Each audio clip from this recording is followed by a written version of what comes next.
Les 7 péchés capitaux, également connus sous le nom des vices cardinaux, sont à l'origine au nombre de 8. Ils ont été identifiés pour la première fois circa l'an 300 par le moine Évagre le Pontique. Un guide vers la liberté intérieure, qui les aurait associés à des fautes chrétiennes.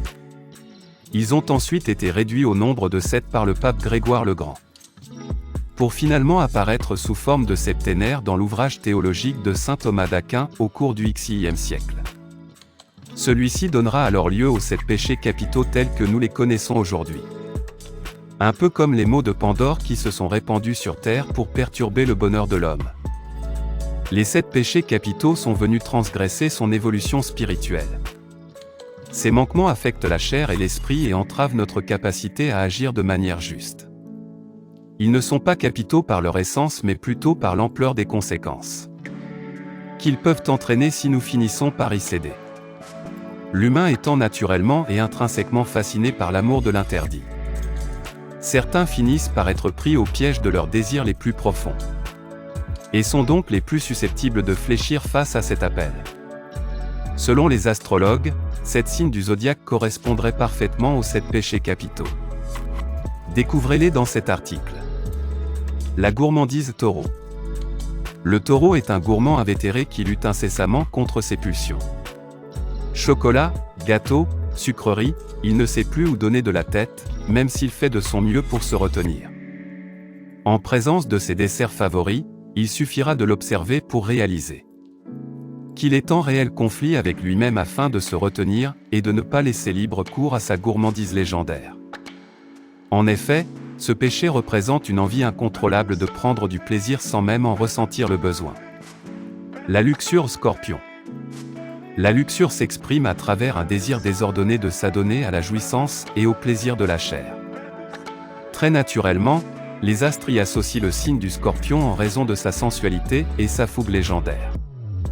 Ce dernier ne cède pas forcément très vite, mais une fois qu'il décide de baisser la garde, son envie de volupté prend le pas sur tout le reste.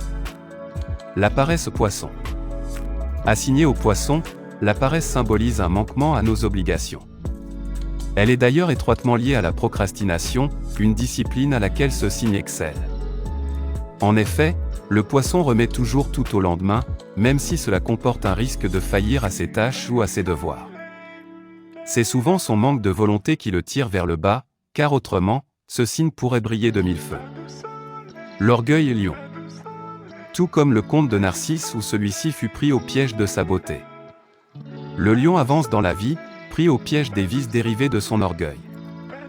Vanité, présomption, supériorité. Rien ne manque à l'appel pour alimenter son addiction à la prétention et à la vantardise. Il lui arrive de se retenir pour éviter de choquer ceux qui l'entourent, mais intérieurement. Il est absolument convaincu d'être au-dessus des autres. L'envie Gémeaux. Animé par son ambition exacerbée, le Gémeaux ne peut s'empêcher d'envier le succès des autres. Il convoite leur réussite et ne parvient pas à retenir sa jalousie en leur présence. Il lui arrive de laisser glisser quelques piques mais de manière générale. Il fait de son mieux pour dissimuler ce trait de sa personnalité.